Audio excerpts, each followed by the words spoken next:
So let's start off simple, right? I think simple is good. When I kind of look at this, um, I'm reminded of that Mark Andreessen quote that software is eating the world, and that's never been truer, right? Slowly but surely, companies of all sizes and all verticals are coming to this crossroads of understanding that now that sort of no matter how removed they may have been in the past from technology and more specifically software, they're having to become consumers of it, and in turn, they're dependent on it, right? They need it to enable their workforce. They need it to service their customers, and they need it to interact with their business partners. And essentially, unless you're or they're doing business in a vacuum with zero external interactions, there's going to be this software touch point in that supply chain. So effectively, they are a technology company, whether they like it or not, right? So how does Okta sort of fit into this equation in regards to enablement and adoption and sort of having that technology touch point and then leveraging it, right? So obviously there's modern companies who understand that, but there's a lot of companies who are sort of not necessarily in that stage yet to fully embrace cloud native technologies as well. So we also have to worry and make sure we solution for those as well. So at Okta, our mission is to enable anyone to safely use any technology. And there's this heavy influence in the shift from on-premise to cloud. And expound on that a little bit further. Traditionally, right, organizations house applications and resources internally, whether it was corporate offices or corporate data centers. And while that worked fine during, I guess, the late 90s to even the early 2000s, as cloud has exploded and this economies of scale are becoming a factor, companies have to embark on that cloud migration journey. So this concept of disparate resources becomes a real thing, right? So for example, right, a user may access their intranet portal sitting in a data center, but their HR system could be cloud-based solution. Or perhaps their Jira instance, which is currently sitting on an appliance in their corporate office, is being moved to its cloud native instance or version of it. So this coexistence of let's say legacy on-prem infrastructure with an eye towards cloud-based solutions is becoming more and more prevalent, or was becoming more and more prevalent. So now we fast forward and shift to what that current climate looks like and what's going on now. And I think the immediate challenge is for organizations to enable their entire workforce for remote access, right, to the same resources they had when they were on premise, and then it becomes a conversation around VPNs and VDIs, user experience, and ultimately security as well. And adjacent to that, right, is businesses who serve consumers. That old brick and mortar, version of their business is no longer a viable solution. So they have to sort of have this virtual storefront, which can still, service their consumers, still can offer those products, but it's going to be omni-channel now, and it's going to be, have to be a sort of a user-friendly, secure experience. So as you can see, right, whether it's a strategic initiative in the form of, let's say, cloud adoption, or even a response to a global event, users, whether they're employees or customers, they'll need to access a variety of applications that are hosted in different environments. And businesses will need to adapt to provide the service through different mediums as well. So that's kind of what Okta helps to facilitate, right? By providing a centralized platform for administering all those users and those identities across various domains, and then managing access to resources and applications. Businesses can have a single platform to implement not only access, but also security controls as well. A major effort that we've seen organizations undertake pre-COVID was around this whole digital transformation, and organizations embarked on re-architecting their on-premise infrastructure to embracing more of a cloud offering, right, in place of these on-premise legacy services. And here we can see that applications and infrastructure and deployment strategies of the yesterday were we're kind of a monolithic approach to housing, right? To housing these resources, as well as the type of resources that were being consumed. But this world of old, it kind of doesn't exist anymore, or at most it's on its last legs. And obviously, there are other players in the space that are, moving in when it comes to things like CRM and, productivity suites and so forth. But the thing to note here is that, is that these existing providers themselves are seeing or have seen this, proverbial writing on the wall, and they've shifted their focus to becoming more cloud enabled. Now, notice that I said become more cloud enabled versus cloud native. And that's, I think, an important distinction to keep in mind. And we can talk about that, a little bit more detail later as well. So now we can see how, identity and access management is being done today and the use cases that it's being applied to. And you see that the ecosystem has opened up, right? New players have entered space, existing ones have shifted to the cloud, and the use cases have expanded as well. So it's not just employees, but now it's also contractors or partners. And each one is needing their own set of access patterns that need to be satisfied.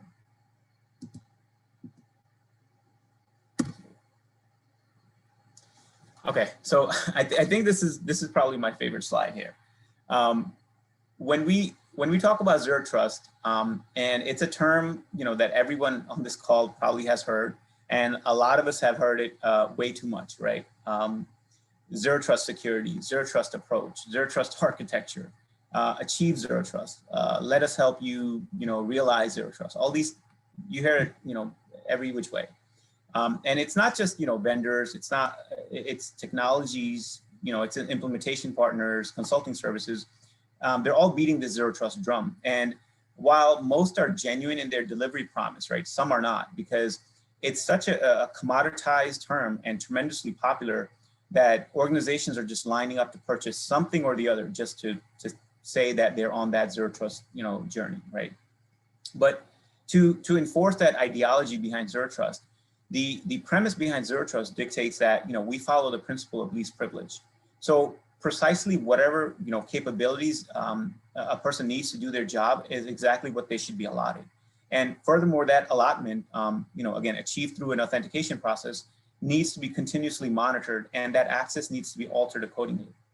Now, because, identity, especially in the climate that exists today, is that new perimeter, your users are no longer behind the safety of a corporate firewall, or they're not secured by, let's say, agents or software that's running on company issued laptops. And truthfully, even if you're on the network, I think the idea that a perimeter or network boundary is going to be a protection of layer or a protection layer, it's really not adequate, right? In the modern cloud first world, with all the threats and all the different, mediums that threat vectors and threat actors can get into an environment and compromise a user. So now, this slide, I think, is a story about sort of adopting to meet those new requirements that are put forth. And it's not unique to Okta, right? In fact, I think it goes into this to enforce that, there's this overarching challenge in the industry. And we as solutions and technology providers are playing an important role in sort of answering that bell. Again, at Okta, our mission has always been to enable anyone to use, safely use any technology. And that's what we, sort of set out to do when the company was founded over 10 plus years ago. But over the years, we've grown to become the best absolute, the absolute best identity and access management solution.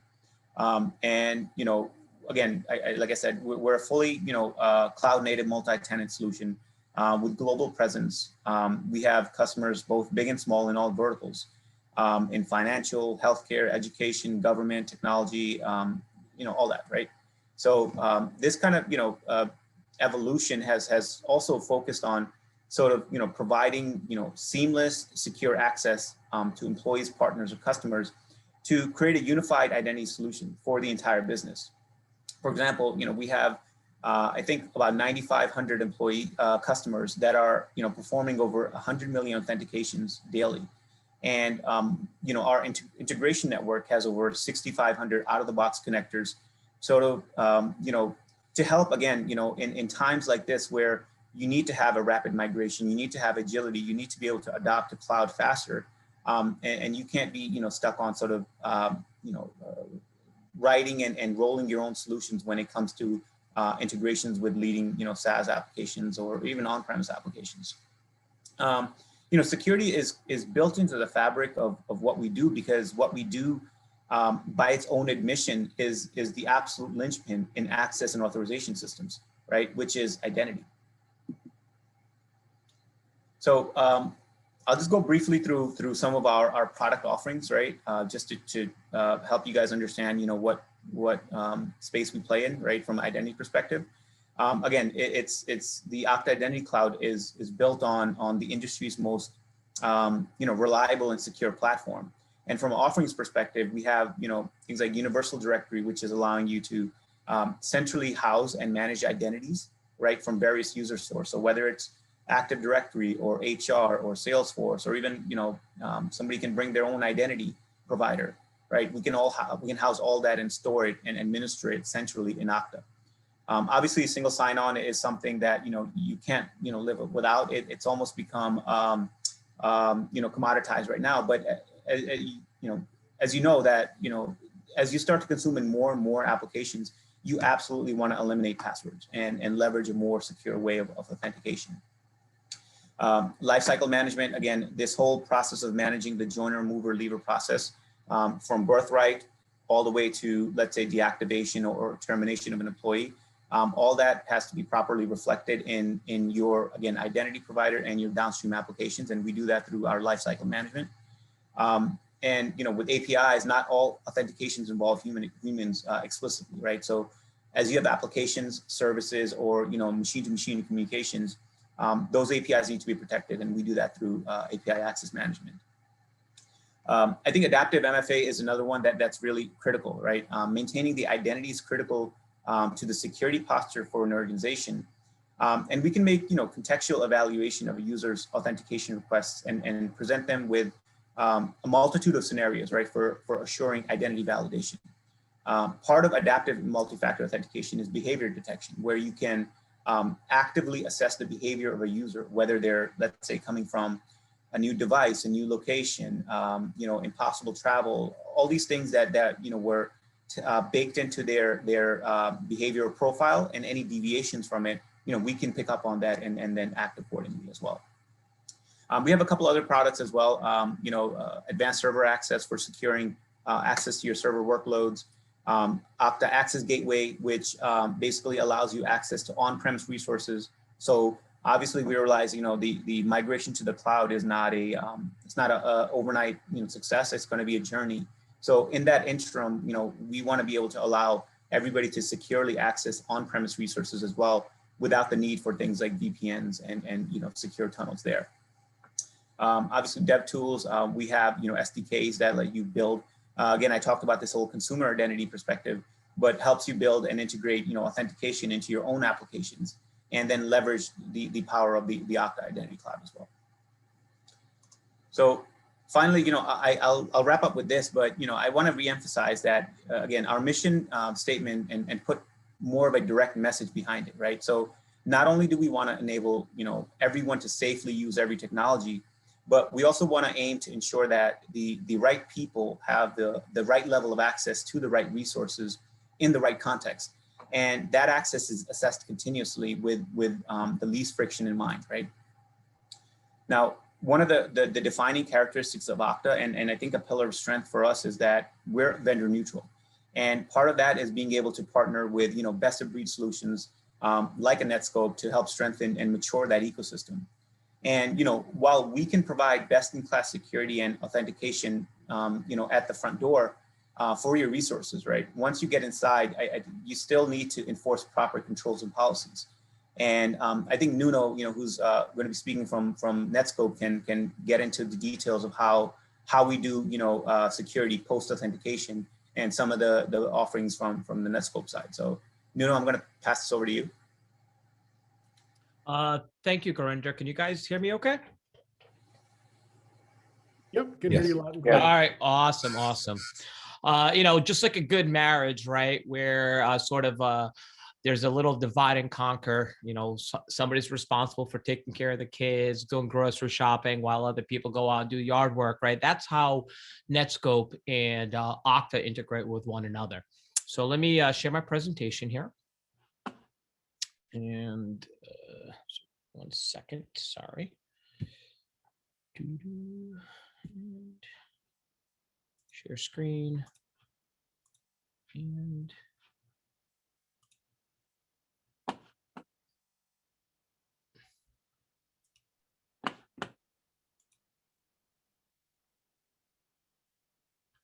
how's that? You guys got my screen? Sure do. Yes. All right, awesome. So as I was saying, right, just like in a good marriage, it takes multiple solutions to work together symbiotically in order to provide the best controls, right? So let's focus a little bit on sort of the evolution of web traffic, right? When you're looking at the evolution of web traffic from back in, in the early 2000s, right? The web was purely static. It was just HTML, a couple of news outlets, maybe a little bit online shopping. But as a business organization, businesses were really not conducting business on the web, right? You fast forward to about 2008, and what organizations began to do was start migrating your infrastructure as a service, right? Your AWSs, your GCPs, your Azures, and whatnot, in order to take the workload or at least the cost of managing hardware. Reducing electricity costs, reducing cooling costs, right? Sort of taking the ownership of the servers away from the organization and really focus more on the operating systems, middleware, operating systems, and whatnot, right? So you still have to provide that, right? Fast forward another 5 or so years, right? And then PaaS started becoming a thing, right? Platform as a service, right? At that point, you're relying on the cloud provider to not only handle your servers as they were in IaaS, but also handling the middleware and operating systems, right? You started developing your own applications within there, but you no longer had to worry about the middleware or the operating system platform that was on there, right? And fast forward to today, we're actually seeing, the SaaS evolution, right? Organizations not only have given up their servers, not only have given up middleware, but they've also given up the control of the applications. It is up now to the providers such as Office 365 to provide the platform, and it's just from an end user perspective. As a matter of fact, we're seeing that today, over 85% of traffic, or web traffic, is actually cloud workloads or cloud applications and workloads, right? So here's another representation of what web traffic looks like today, right? As we said, maybe in 2010, the very first SaaS application that a lot of customers use was Salesforce, right? But you're looking at it today, you got Salesforce, AWS, Office 365, Teams, Azure, et cetera, right? And that, as I said before, over 80% of your web traffic is now these sort of applications, right? An average organization, believe it or not, consumes around 2,400 distinct web applications. Now, most of you guys are probably saying, I don't think so, my organization uses Office 365, Box, Salesforce, and AWS, right? That's true, right? Those are the applications that your IT organization have led or have sanctioned for your organization to use. However, there are many other applications that the business has led, right? ServiceNow, Workday, ADP. Believe it or not, you might have sanctioned your organization, you might have sanctioned AWS or GCP or Azure. But there are individual business units that you may or may not be aware of that have their own instances of Azure and AWS, right? Additionally, there are user-led applications that people are using to conduct business. LinkedIn, Facebook, Twitter, Evernote, right? Evernote is a pretty popular application, right? Now, why are your users using these applications? Now, they're not trying to, be malicious, right? They want operational efficiencies. They want to be able to get work done faster.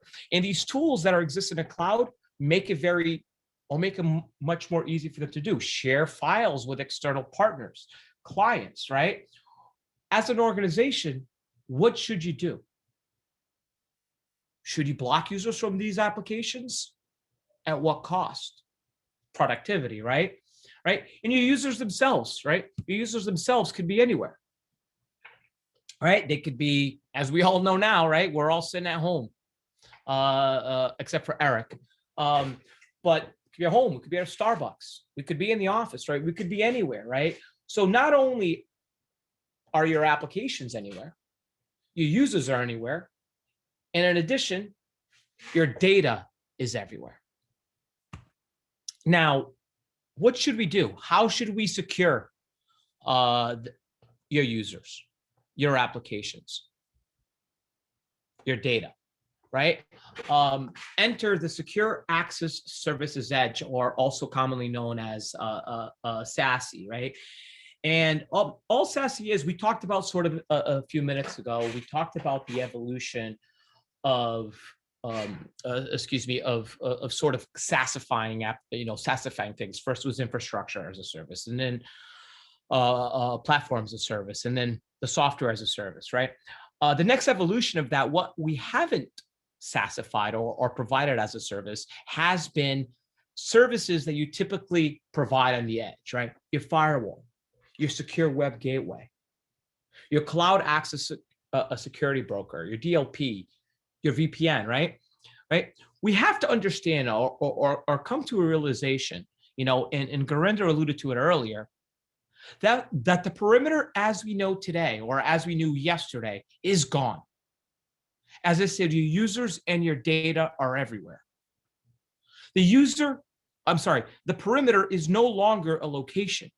It is a capability. Gurinder mentioned the identity, right? But there's more than just identity, right? There's all the controls you were typically provided, right?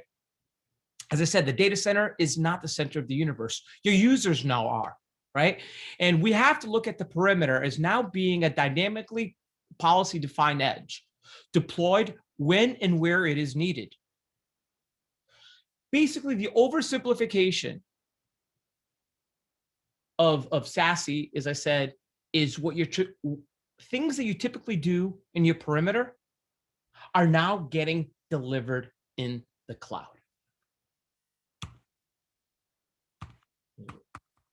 Oops. Now, we want to kind of look at when sort of securing your users, as I said, in a dynamic policy-based edge, right, or SASE architecture, right? We want to split this up into two different parts, right? Context, right? Context is, as Gurinder said, right? It's the identity, right? That's part of the context, right? The location of the user, where's the user located, right? The role or the business unit that they're part of. The device, are they coming from a personal or managed device, right? You want to have a security policy that could be slightly different from when somebody's accessing from a BYOD device versus a corporate managed device, right? The posture of the device, as I was saying, is it running specific services? Is it encrypted? Is it running an EDR application, right? Then you want to look at the second part, the content, right? Is the content contain any PII or any IP, right? So let's kind of look at this little chart here and focus on this little chart here and sort of talk about this sort of dynamic policy that we talked about, right? And come up with a couple of use cases, right? You as an organization, right? You have sanctioned in your organization to use Office 365, OneDrive specifically, okay? But does that mean that everybody in your organization has access to all of OneDrive, right? Not only your instance of OneDrive, but another organization's instance of OneDrive or a personal instance of OneDrive, right? We want to be able to easily differentiate the difference and apply policies accordingly, right? Thinking of, hey, if it's your own instance of OneDrive, you want to be able, or you want to allow your end users to be able to upload any content upload any content that to the cloud because it is a sanctioned application, OneDrive. However, any other instances of OneDrive that does not belong to your organization, you might want to block that content, right? Or at the very least, block the content if it has intellectual property or PII or something like that, right?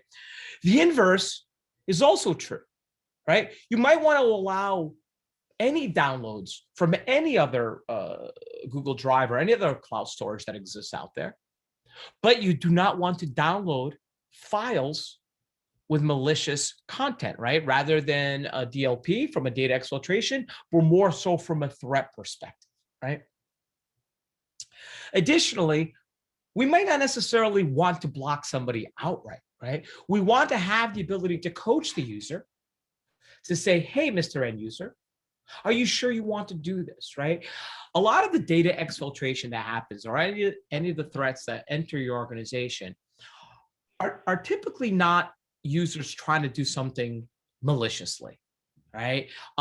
It is lack of education, right? And if users become aware, they may change their behavior, right? So rather than stopping business and blocking these applications, you allow them, or you safely enable the user, I should say, to use these applications, right? While reducing risk, right? And the SASE architecture, as this diagram illustrates here, the SASE architecture provided by vendors such as Netscope is illustrated above, right? Down at the bottom is the typical controls that you get with either a typical or a legacy secure web gateway or a next generation firewall.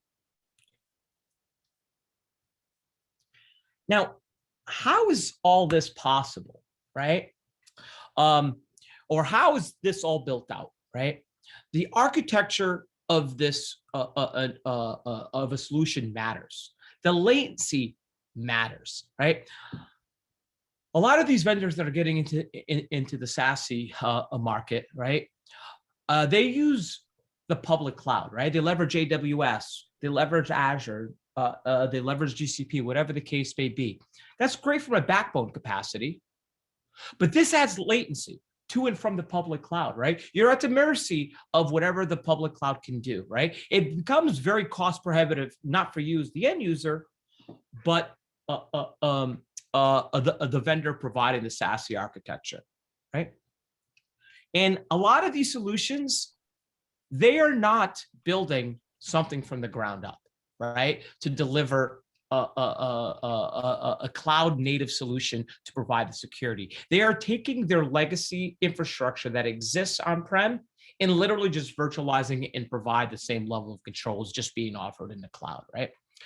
The better vendors, they have global points of presence, right? And pairing relationship, right? The global points of presence, what this illustrates here is the global points of presence are as close to the user as possible where your user exists, right?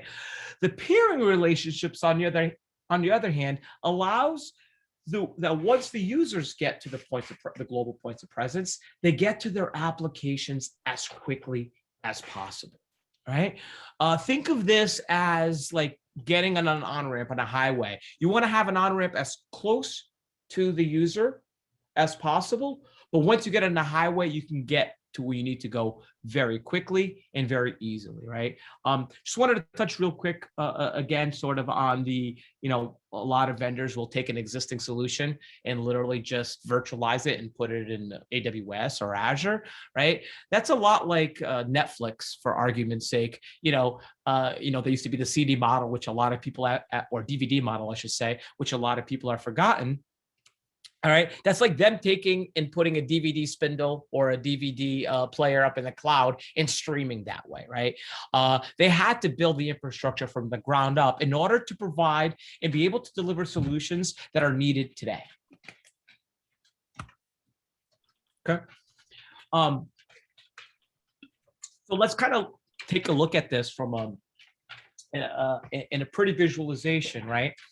Is that Netscope, as you see here, is sort of at the center of the security, as Gurinder illustrated, right? They provide the ability to identify the user and make sure the user is where he is. When Netscope comes in, we deliver these level of security, right?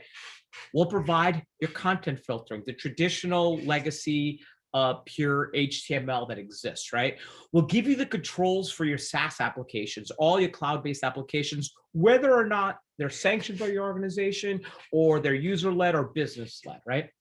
You can control your IaaS and your PaaS, right? As well as all your legacy applications that still exist within your traditional data center, right? And it doesn't make a difference if the user is at home, in a branch location, corporate location, or a Starbucks on the road. We deliver ubiquitous control across all your platforms, right? I'm going to use an overused cliche, single pane of glass, right? Another overused cliche, single pass inspection.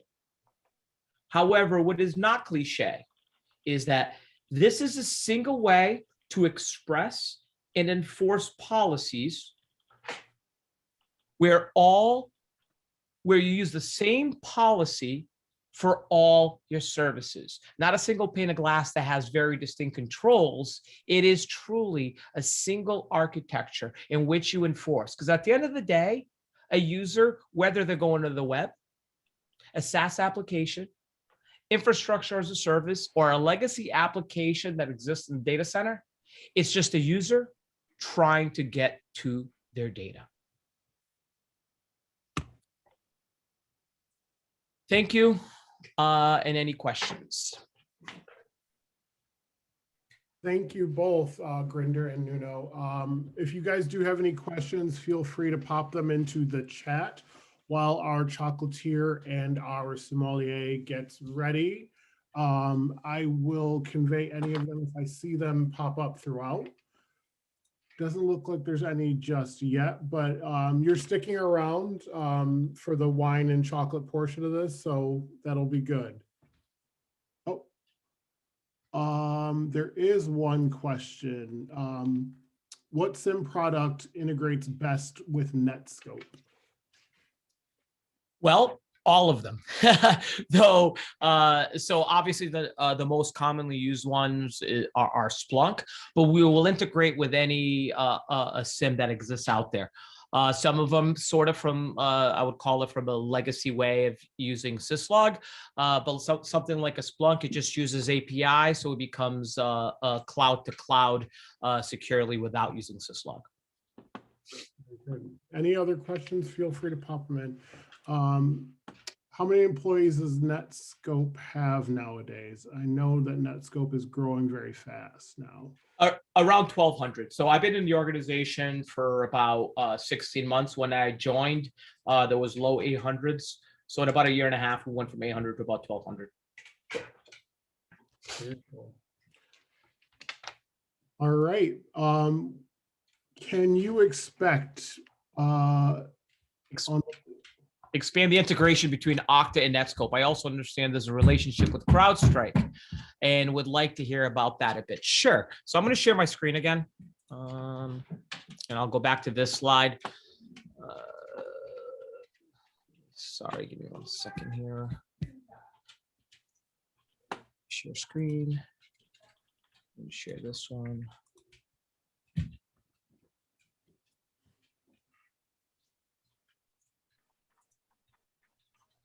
So yeah, so if you notice where it says SimSOAR, I usually have a Splunk logo in there, and in the bottom where it says endpoint, I have typically a CrowdStrike a logo in there, but that's just sort of, I replace them depending on who I do these events with.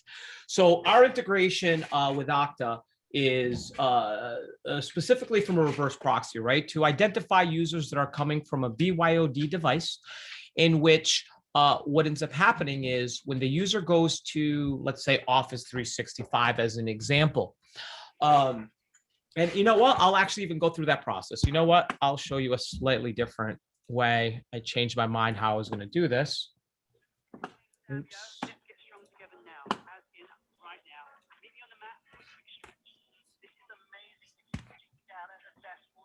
All right, so as you can see here, I'm going to Office 365, and what I'm going to do, actually, I'll do incognito mode only because that might be a cache session. And as we can see here, I'm gonna be logging in, and you guys can see my screen, right? Yes. At netscope.com. Oops, sorry. I'm a little narcissistic. Nunoisms.com.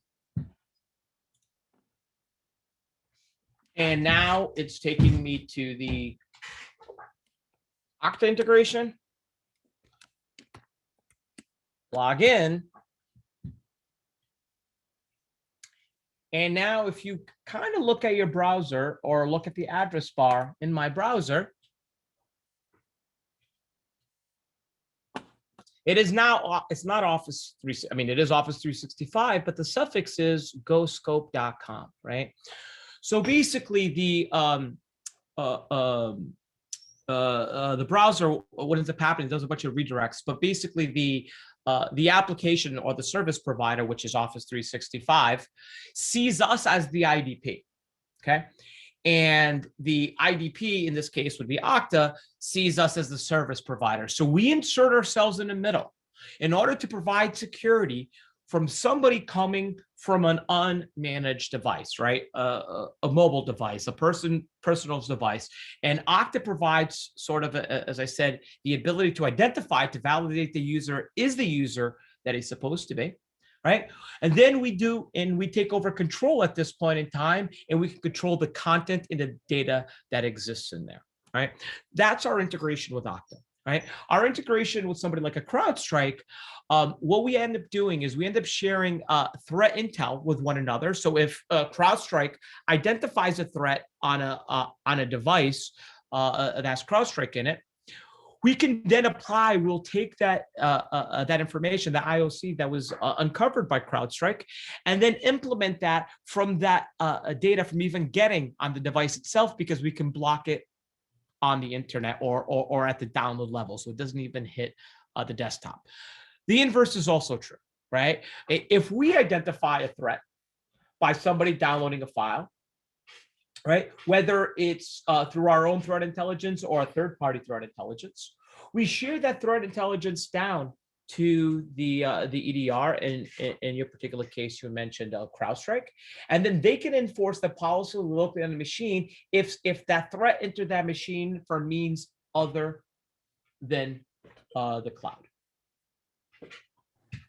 So Nuno, I would also add to that, right? From a Netscope and Okta integration perspective, I think there's another aspect to it, which is, remember, with Netscope serving as that inline, I guess, broker or inline proxy, it's able to validate and sort of check all the calls that are made to the service or the application, right? And check against the policies that your Netscope admin has defined.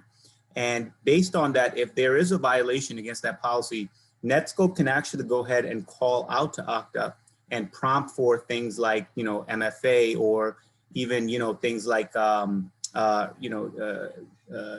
suspending a user account, let's say, right, if there's a policy violation. So things like that. I think that kind of deeper integration does exist simply because Okta exposes its APIs to Netscope, and Netscope, being in line, is able to take advantage of that.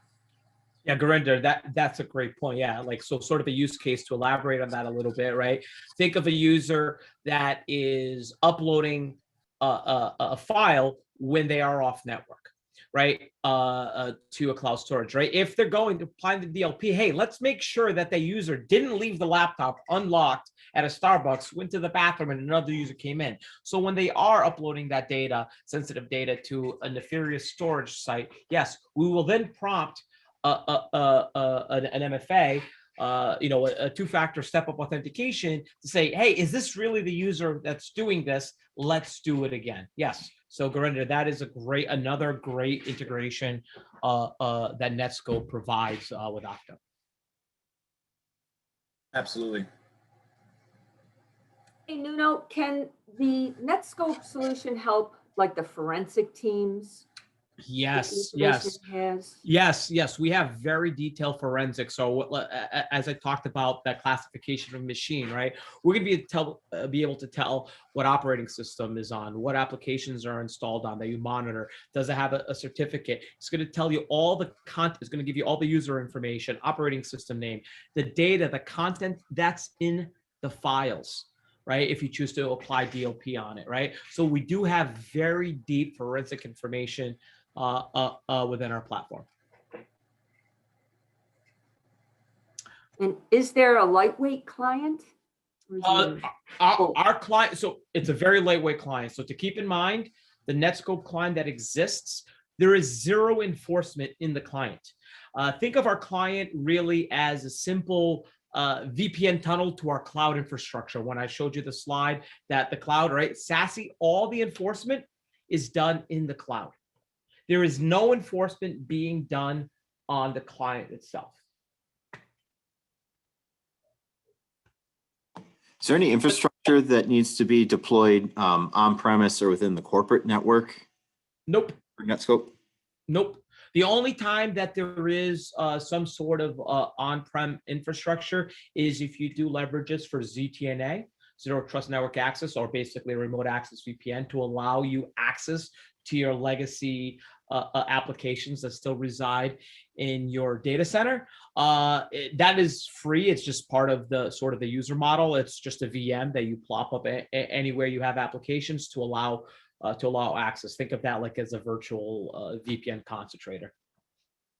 Is there a limitation on the number of users that supports Nuno? Nope. So we do. So Jason, it looks like you had asked the question on the chat as well. There is no limit of applications and or users, right? We are a user model. I believe that Okta is as well.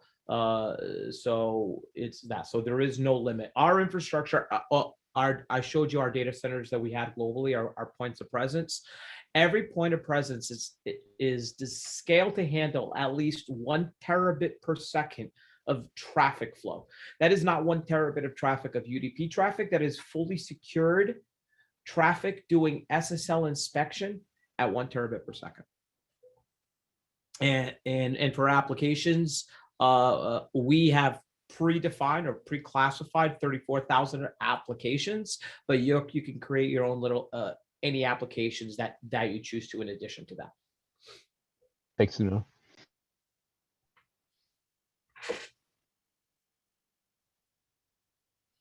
Hey, there's a couple more questions. Yeah, so I said, how does Netscope differentiate itself from Microsoft Azure AD Advanced Security?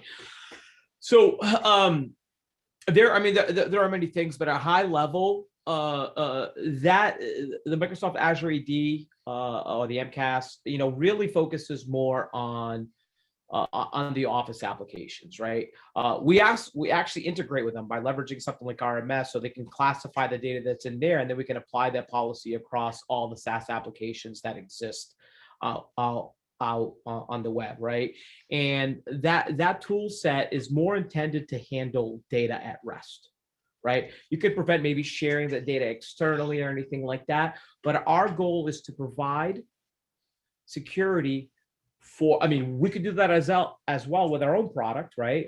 If people don't have that tool set from Microsoft, but we also not only offer that those capabilities with our API integrations, we can also prevent things from happening in real time. Does Netscope integrate with other endpoint security solutions other than CrowdStrike? Yes. Carbon Black, a checkpoint sandblast,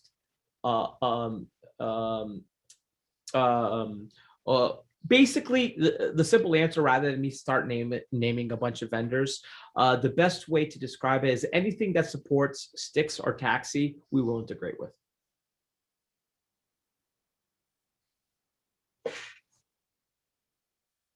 Paul, did that answer your question?